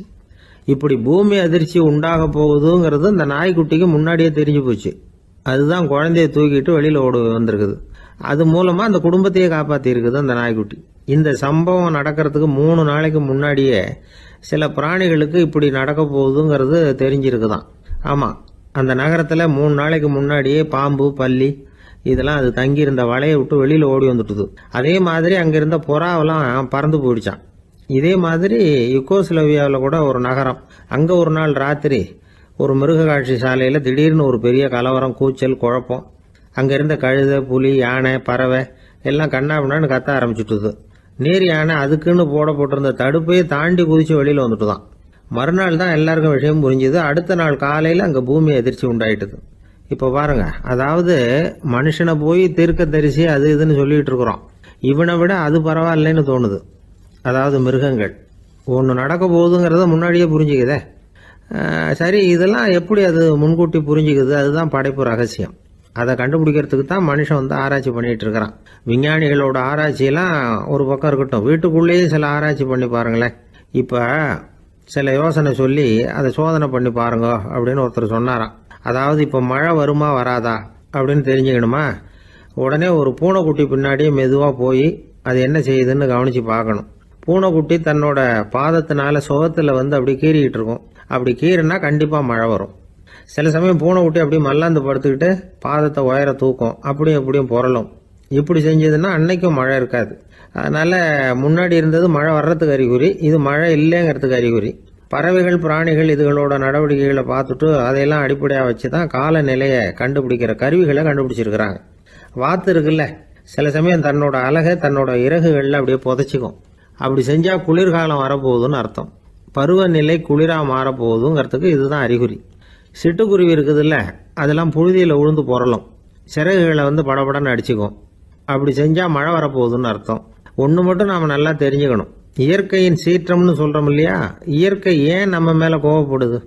இயற்கையை நாம் அனுசரித்து போகிறதில்ல, அதனால் கோவப்படுது. காடுகளை அழிக்கப்படாது, விலங்குகளை கொல்லப்படாது, இயற்கை ஏற்படுத்தி வச்சிருக்கிற சமநிலையை கெடுக்கப்படாது. அதை புரிஞ்சுக்கிட்டு வாழ்ந்தோம்னா பூமியும் நடுங்காது, நாமளும் நடுங்க வேண்டிய அவசியம் இருக்காது. ஒருத்தர் இருந்தார், சாராய கடைக்கு போனாராம். நிறைய சாப்பிட்டார். அப்புறம் சொன்னார், இது ரொம்ப அற்புதமான சரக்கு போல இருக்கு. உள்ளே போன உடனே இந்த பூமியே நடுங்கிறது மாதிரி இருக்கு எனக்கு அப்படின்னாராம். இதுக்கு கடைக்காரர் சொல்லியிருக்கார், நீங்கள் சாப்பிட்டது வெறும் பச்சை தண்ணி தாங்க, இப்போ ஏற்பட்டிருக்கிறது நிஜம் பூமி அதிர்ச்சி அப்படின்னாராம். ஒரு ஊரில் ஒரு புகழ்பெற்ற பத்திரிகையாளர் இருந்தார். அவர் ஒரு நாள் திடீர்னு இறந்து போயிட்டார்.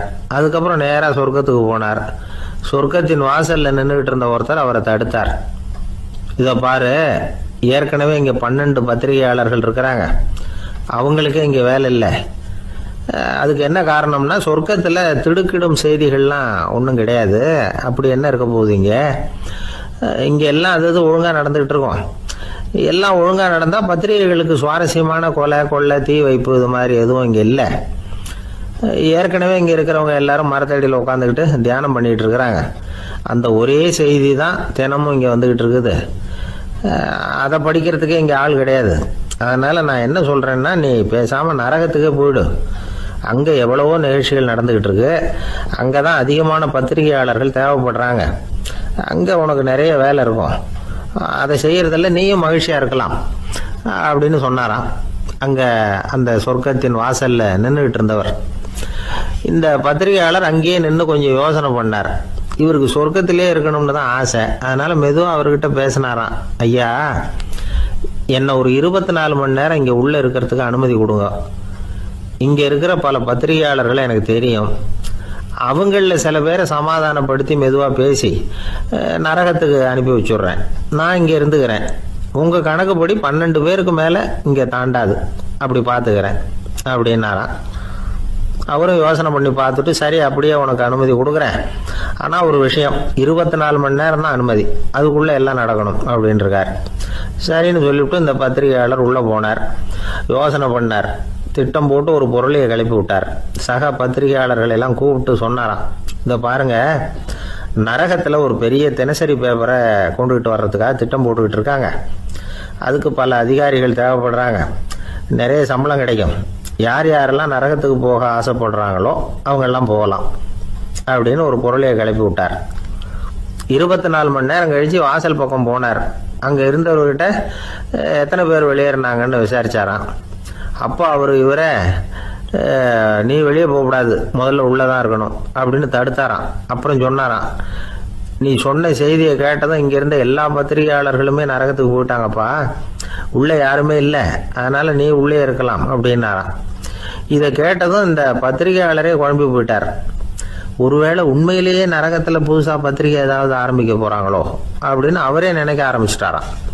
அப்புறம் சொன்னாராம், ஐயா என்னை விட்டுருங்க, நான் நரகத்துக்கே போயிடுறேன், அங்கே ஏதோ விசேஷம் இருக்கணும் அப்படின்னாராம். இல்லைன்னா இத்தனை பேரும் ஒட்டு மொத்தமாக அங்கே போகிறதுக்கு சான்ஸே இல்லை, என்னை தடுக்காதீங்கன்னு கெஞ்ச ஆரம்பிச்சுட்டாராம். மற்றவங்க நம்பணுங்கிறதுக்காக ஒரு பொருளையை கிளப்பி விட்டார். கடைசியில் தானே அந்த பொருளைக்கு ஆளாயிட்டார். அதாவது பிறரை ஏமாற்றிய அவரது மனம் கடைசியில் அவரையே ஏமாற்ற ஆரம்பிச்சுட்டு பாருங்க.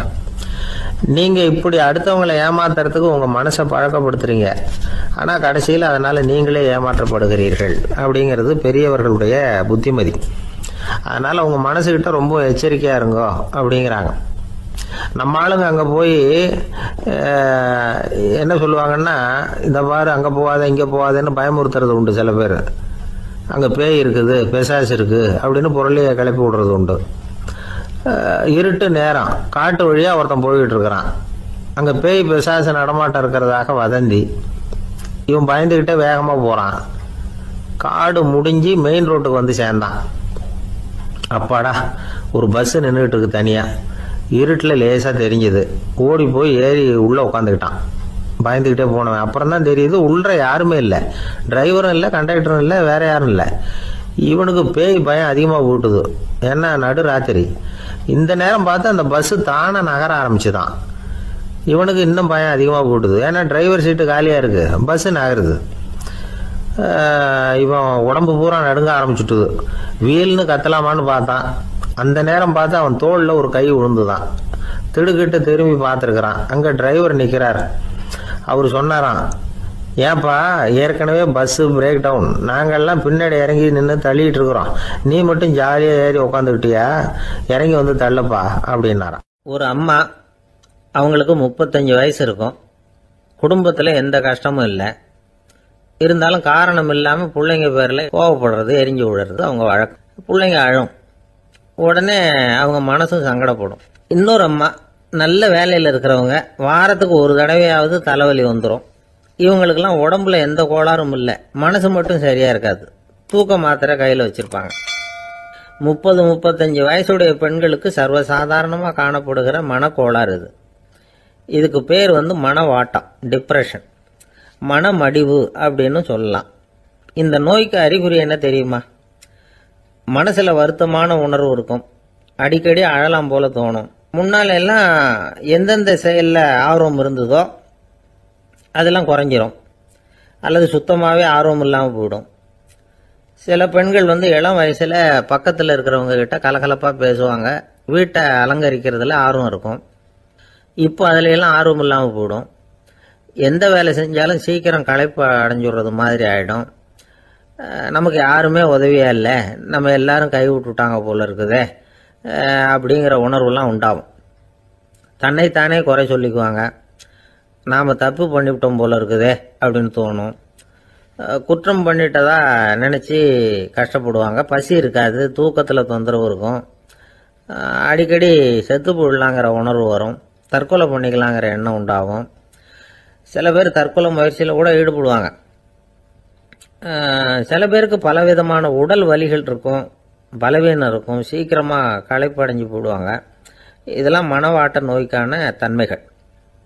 இந்த மனவாட்டம் அதாவது டிப்ரெஷனை வந்து 2 வகையாக பிரிக்கலாமா. ஒன்று தானாக உண்டாக்கிக்கிறது, இன்னொன்று எதிர் விளைவை உண்டு பண்ணுகிற அல்லது நரம்பு சம்பந்தப்பட்ட டிப்ரெஷன். தானாக உண்டாக்கிக்கிற மனவாட்ட நோய் இருக்கு பாருங்க, அதுக்கு ஏதாவது சூழ்நிலை காரணமாக இருக்கலாம் அல்லது இல்லாமலும் போகலாம். மூளையில் வந்து டொப்பாமைன் அல்லது செரட்டோனின் இதோட அளவு வந்து குறையும் பொழுது இந்த டிப்ரெஷன் உண்டாகுது. இதுக்கு ஓரளவு பிறவி காரணங்கள் கூட இருக்கலாம். குடும்பத்தில் வேற சிலருக்கும் வரலாம். பாதிக்கப்பட்ட பெண்ணை வந்து பார்க்கறதுக்கு பலவீனமாக தெரியும், கடுமையான குற்ற உணர்வு இருக்கும், தனியாக இருக்கிறதுக்கு ஆசைப்படுவாங்க, நடு ராத்திரியில் எழுந்திரிச்சு உட்காந்து கஷ்டப்பட்டுக்கிட்டு இருப்பாங்க, கொடூரமான முறையில் தற்கொலை பண்ணிக்க முயற்சி பண்ணுவாங்க, தீ வச்சுக்கிறது, அமிலத்தை குடிக்கிறது, தூக்கில் தொங்குறது. இப்படி தானாக வரவழைச்சிக்கிற மனவாட்ட நோய் வந்து மறையக்கூடிய நோய். ஒரு தடவை வந்தால் 3லேருந்து 6 மாதம் வரைக்கும் நீடிக்கும். இடைப்பட்ட காலங்களில் நோயாளி இயல்பாக இருப்பார். எதிர் விளைவை உண்டு பண்ணுகிற அல்லது நரம்பு சம்பந்தப்பட்ட மனவாட்ட நோய் எப்படின்னா, கணவன் மனைவி மாமியார் மருமகள் இப்படிப்பட்ட உறவு முறை பிரச்சனைகள், தோல்விகள், எரிச்சல்கள், ஆபீஸ் பிரச்சனை இப்படிப்பட்ட சூழ்நிலையால் உண்டாகிறது. எல்லாத்துக்கும் மருந்து இருக்குது, மார்க்கம் இருக்குது, கவலைப்பட வேண்டியதில்லை, தைரியமாக இருக்கணும். உளவியல் மருத்துவம் இதுக்கு ரொம்ப உபயோகமாக இருக்கும். சில பெண்களை பாருங்கள், அவங்க எதுக்கும் அலட்டிக்கிறது இல்லை. ஒரு அம்மா அப்படிதான் தன்னுடைய கணவனை அழைச்சிக்கிட்டு ஒரு மனநோய் மருத்துவர்கிட்ட வந்தாங்க. டாக்டர், எங்கள் வீட்டுக்காரர் திடீர்னு ஒரு மாதிரி ஆயிட்டார், வித்தியாசமாக நடந்துகிறார். எப்படின்னா, இவர் தன்னையே ஒரு ஒட்டடை பூச்சியாக நினச்சிக்கிட்டு இருக்கிறார். அப்படி நினச்சிக்கிட்டு தன்னுடைய தலையாலேயே வீட்டில் உள்ள ஒட்டடையெல்லாம் தொடச்சிக்கிட்டு இருக்கிறார் அப்படின்னாங்க. எவ்வளவு நாளாக அப்படி இருக்குதுன்னு கேட்டார் டாக்டர். 1 வாரமாக அப்படி இருக்குது அப்படின்னாங்க அந்த அம்மா. அப்படின்னா முன்னாடியே ஏன் அழைச்சிட்டு வரல அப்படின்னு கேட்டார் டாக்டர். வீடு பூரா சுத்தமாகட்டுமேனு பார்த்துக்கிட்டு இருந்தேன் டாக்டர் அப்படின்னாங்களாம் அந்த அம்மா. துஷ்டரை கண்டால் தூர விலகு, இப்படி ஒரு பழமொழி உண்டு. எதுக்காக இப்படி சொல்லி வச்சாங்க? துஷ்டன் ஏதாவது தொந்தரவு கொடுப்பான், அதனால அவனை கண்டா பயந்துக்கிட்டு ஓடி ஒளிஞ்சுக்கோ அப்படின்னா இதுக்கு அர்த்தம் அப்படி இல்லை. ஒரு துஷ்டன் கிட்ட நெருங்கி போறோம்னு வச்சுக்கோங்க, அவன் நமக்கு கெடுதலான ஆலோசனைகள் எதையும் சொல்லலாம், அல்லது அவன் தீய உணர்வுகள் உள்ளவனா இருக்கலாம், அல்லது தீய செயல்கள் செய்யக்கூடியவனா இருக்கலாம், அல்லது தீய நட்புனால அவன் ஏற்கனவே கெட்டு போனவனா கூட இருக்கலாம். இப்படிப்பட்டவனை நெருங்கி போனா அவனோட பாதிப்பு நமக்கும் வந்துடும். அதனால விலகி போ அப்படின்னு சொல்றாங்க. இதையே கொஞ்சம் விவரமா இப்ப பார்ப்போமே. இப்ப இந்த துஷ்டர்களை வந்து 4 வகையா பிரிக்கிறாங்க. இந்த 4 வகைக்கும் உதாரணம் வேணும்னா வேற எங்கேயும் போக வேண்டியதில்லை, மகாபாரதத்தை பார்த்தாவே போதும். அதுல இந்த 4 வகையான தீயோரும் வர்றாங்க. முதல் வகைக்கு உதாரணம் சகுனி. இவன் மனசுல எப்பவும் தீய எண்ணங்கள் தான் நிறைஞ்சி இருக்கும், கனவுல கூட தீய ஆலோசனைகள். யாராவது ஒருத்தர் நல்லபடியா வாழ்ந்தா அதை இவனால சகிச்சிக்க முடியாது. இப்படிப்பட்டவனோட நெருங்கிய தொடர்பு துரியோதனனுக்கு கிடைச்சது. துரியோதனன் எப்படின்னா, அவன் ஏற்கனவே தீய காரியங்கள் செய்யறதுக்கு தயங்காதவன். அப்படிப்பட்டவனுக்கு தீய போதனைகள் செய்யறதுக்கு சகுனி உதவுனான். இந்த 2 பேரோட சகவாசம் இன்னொருத்தனுக்கு கிடைச்சது. அவன் யாருன்னா துச்சாதனன். அவன் தீய நடத்தை உள்ளவன். இந்த 3 பேரும் ஒன்னு சேர்ந்தா என்னத்துக்கு ஆகும்? உலகமே கெட்டு போடும்ல. இந்த 3 துஷ்டர்களோட நல்லவன் ஒருத்தன் வந்து சேர்ந்தான், அவன் தான் கர்ணன். கர்ணன் வந்து இயல்பாவே உத்தம குணம் உள்ளவன். அவன் நல்லவங்களோட சேராம இப்படிப்பட்ட கெட்டவங்க கிட்ட வந்து நட்பு வச்சுக்கிட்டான். அதனால அவனும் தீய செயல்களில் ஈடுபடுறது மாதிரி ஆயிடுது. துரியோதனனுடைய நண்பனா அவனுடைய ஆதரவுல வளர்ந்ததுனால அவனுக்கு துணையா இருக்க வேண்டி இருக்குது அப்படின்னா. நட்பு உரிமையினால உதவி புரிய வேண்டியது சரிதான், அது தப்புன்னு சொல்ல முடியாது. இருந்தாலும் தீய செயல்களுக்கு உதவி செய்யறது சரியில்லை. புத்தி பலம் புஜ பலம் எல்லாம் இருந்தா கூட தெய்வ பலம் இல்லைன்னா ஜெயிக்க முடியாது. கர்ணன் வந்து மகா வீரன், இருந்தாலும் கடைசியில் அவன் கதி என்னாச்சு? அவங்ககிட்ட எல்லா நல்ல குணங்களும் இருந்தது, இருந்தாலும் ஏன் இப்படி ஆச்சு? தீயவர்களுடைய சேர்க்கை தான் காரணம். அவங்களோட சேர்ந்ததுனால இவனையும் அப்படியே நினைக்க ஆரம்பிச்சுட்டாங்கல்ல. 4 வகை துஷ்டர்கள்ல இவனும் ஒரு வகை அப்படின்னு சொல்ல ஆரம்பிச்சிட்டாங்க. அதாவது தீய ஆலோசனைக்கு சகுனி, தீய உணர்வுகளுக்கு துரியோதனன், தீய செய்கைக்கு துச்சாதனன், தீய நட்புக்கு கர்ணன். இப்படி உதாரணமாயிட்டான். அதனாலதான் துஷ்டரை கண்டால் தூர விலகு அப்படின்னு சொன்னாங்க. அது புராண காலம். இப்பெல்லாம் நிலைமை கொஞ்சம் வேற விதமா இருக்குது. அன்னைக்கு ஒரு நாள் அப்படிதான் ஒரு காட்டு பாதையில யாரோ ஒருத்தர் அடிபட்டு கிடந்தார்.